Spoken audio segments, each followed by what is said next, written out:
ஏன்னா எல்லாரும் கையில் உங்கள் கவனத்தை ஈர்க்கிறதுக்கு மாண்புமிகு இல்லை கருப்பு பட்டை கட்டவுடனே எல்லாருக்குமா ஒன்று போல பிபி கூடி மாண்புமிகு அமைச்சர் அவர்கள் அதை பற்றி நான் சொல்லிடுறேன். மாண்புமிகு பேரவைத் தலைவர் அவர்களே, சிறைகளிலே இருக்கக்கூடிய சிறைவாசிகளுக்கு ஒரு அடையாளம் கொடுப்பார்கள்.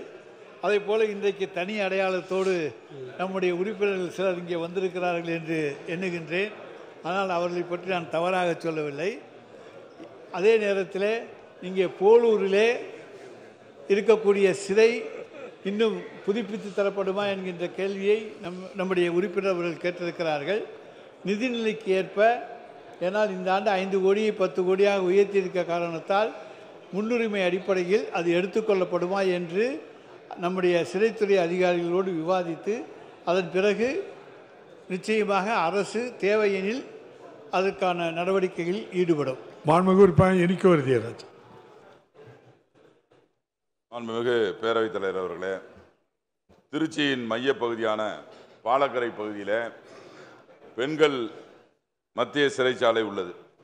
நமது அறிவிப்பின்படி பெண்கள் மத்திய சிறைச்சாலையை திருச்சிக்கு வெளியே கொண்டு சென்று விட்டு அந்த பகுதியை காந்தி மார்க்கெட் விரிவாக்கம் செய்யப்படும் என்று நாம் அறிவித்திருக்கிறோம்.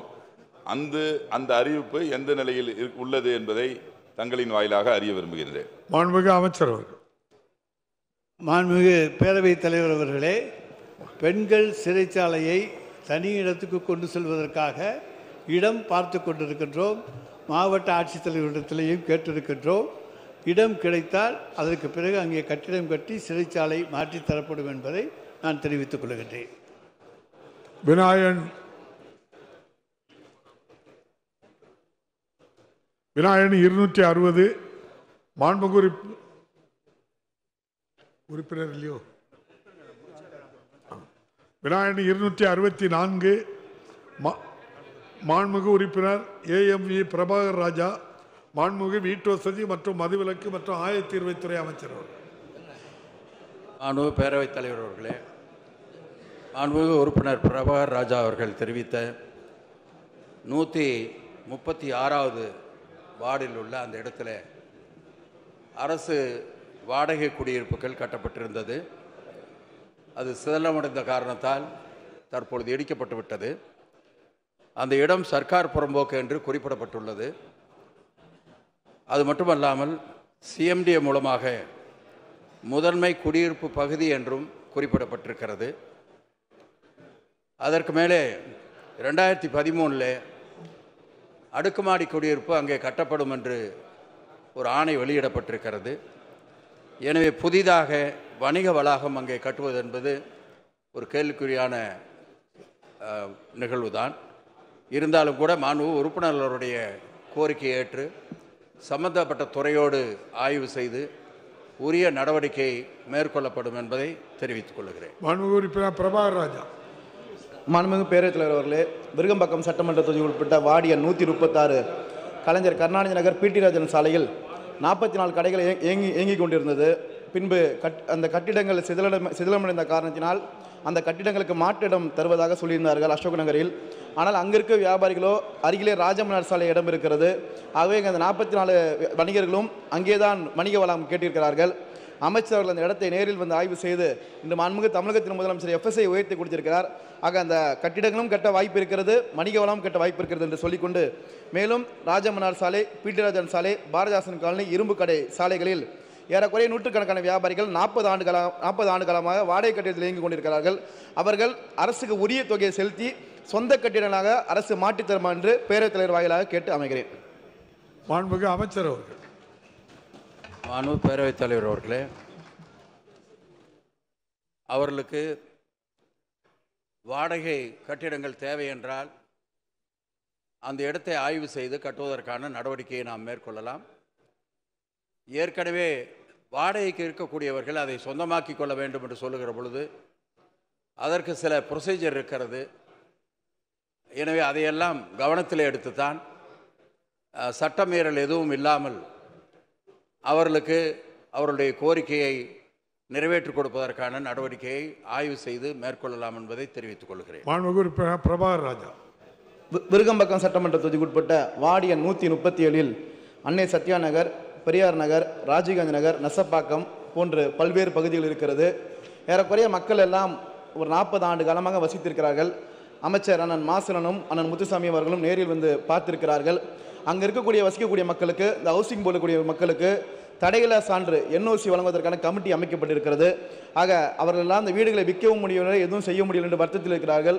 அமைச்சர் அவர்கள் விரைந்து அந்த கமிட்டியிலே அந்த வீடுகளுக்கெல்லாம் தடையில்லா சான்று வழங்கி அந்த பகுதிக்கெல்லாம் பட்டாக்கள் வழங்க வர என்று தங்கள் வாயிலாக கேட்டுக்கொண்டு, தொடர்ந்து எங்கள் தொகுதியில் பல்வேறு இடங்களுக்கு பட்டா தந்த துணை முதலமைச்சருக்கும் நன்றி தெரிவித்து விடைபெறுகிறேன். மாண்புமிகு அமைச்சர் அவர்கள். மாண்புமிகு பேரவைத் தலைவர் அவர்களே, இந்த செய்தி மாண்புமிகு முதலமைச்சர் அவர்களுக்கு வந்த உடனேயே ஏறத்தாழ 40 ஆண்டு காலமாக பரவலாக தமிழ்நாடு முழுவதும் இருக்கிற பிரச்சனை, இதற்கு ஒரு தீர்வு ஏற்படுத்த வேண்டும். ஆனால் அதே நேரத்தில் இதில் எந்த விதமான ஒரு சிறிய தவறும் இருக்கக்கூடாது. எல்லோருக்கும் ஒரே மாதிரியாக இருக்க வேண்டும், ஒவ்வொருவருக்கும் ஒவ்வொரு மாதிரியான முடிவு இருக்கக்கூடாது என்று அவர்கள் திட்டவட்டமாக தெரிவித்தார்கள். ஆனால் அந்த பிரச்சனைக்கு ஒரு தீர்வு வேணும் என்பதிலே மாண்புமிகு முதலமைச்சர் அவர்கள் தெளிவாக இருந்தார்கள். அந்த பிரச்சனைகளை துணை முதலமைச்சரிடத்திலே ஒப்படைத்து அதை ஆய்வு செய்து உரிய நடவடிக்கை எடுப்பதற்கான ஏற்பாட்டையும் செய்தார்கள். அந்த வகையிலே 2 ஓய்வு பெற்ற IAS அதிகாரிகளை குழுவாக போட்டு அந்த குழுவினுடைய அறிக்கையினுடைய அடிப்படையில் நடவடிக்கை எடுக்க வேண்டும் என நீதிமன்றத்துடைய உத்தரவு இருக்கிறது, அரசாங்கத்துடைய உத்தரவு, பல உத்தரவுகள் இருக்கிறது. எனவே இதையெல்லாம் ஆய்வு செய்து 40 ஆண்டு கால பிரச்சனைக்கு ஒரு முற்றுப்புள்ளி வைக்க வேண்டும் என்று ஏற்பாடு செய்யப்பட்டது. அவர்கள் அதில் ஒரு 5 கேட்டகரியாக அதை பிரித்தார்கள். அது அல்லாமல் இன்னொரு கணக்கு சொல்ல வேண்டும் என்று சொன்னால், இந்த இடத்தை எடுக்கலாம் என்று உத்தேசப்படுத்தி வைத்திருந்தார்கள் வீட்டு வசதி துறையினுடைய சார்பாக. அதற்கும் கூட NOC தேவைப்பட்டது. அது மாதிரியான ஒரு 10,075 ஏக்கர் யார் என்று கூட தெரியாது. அந்த சர்க்குலரிலேயே அதை திரும்ப பெற்றாகிவிட்டது. அந்த பிரச்சனை அவர்களுக்கு தீர்ந்தது. அதே போல் கேட்டகரி 1, 2 என்பது நோட்டீஸ் மட்டும் கொடுக்கப்பட்டிருந்தது. ஹவுசிங் போர்டுடைய சார்பாக அவர்களுக்கு எந்த விதமான காம்பன்சேஷனும் கொடுக்கப்படவில்லை.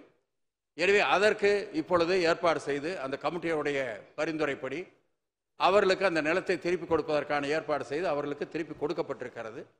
யார் யாருக்கு நீதிமன்றத்தில் பிரச்சனை இருக்கிறதோ அல்லது ஒழுங்கான டாக்குமெண்ட் இல்லையோ அதை மட்டும் எங்களால் கொடுக்க முடியவில்லை. எனவே அந்த பிரச்சனையும் தீர்ந்தது. இப்பொழுது 3வது 4வது கேட்டகரியில் இருக்கக்கூடியவர்கள், அதுதான் அந்த கமிட்டியுடைய ஆய்வில் இருக்கிறது. அவர்கள் நவம்பர் எண்டில் அதை அந்த கமிட்டி ரிப்போர்ட் கொடுப்பதாக சொல்லியிருக்கிறார்கள். அந்த ரிப்போர்ட் வந்தால் முறைப்படி அந்த அவருடைய பரிந்துரைப்படி கண்டிப்பாக அவர்களுக்கு அது திரும்பி கிடைக்கும். இதற்கு அடிப்படை காரணமே நில சொந்தக்காரர்கள் அவர்களுக்கு நோட்டீஸ் வந்த உடனேயே வெளியில் இருப்பவர்களுக்கு தெரிவிக்காமல் சாதாரண மக்களுக்கு ஒரு 1000 சதுர அடி 2000 சதுர அடி என்று விட்டுவிட்டு போய்விட்ட காரணத்தால் அவர்கள் ஏமாந்து வாங்கி இன்றைக்கு அதில் எதுவும் செய்ய முடியாத நிலையிலே திண்டாடுகிறார்கள். அத்தனை பேரும் நடுத்தர மக்கள் என்ற காரணத்தால் மாண்புமிகு முதலமைச்சர் அவர்கள் அதற்கு ஒரு தீர்வு காண வேண்டும் என்று ஏற்பாடு செய்து கண்டிப்பாக அநேகமாக டிசம்பர் ஜனவரியிலே அந்த பிரச்சனைகளுக்கு முற்றுப்புள்ளி நாங்கள் வைத்து விடுவோம்.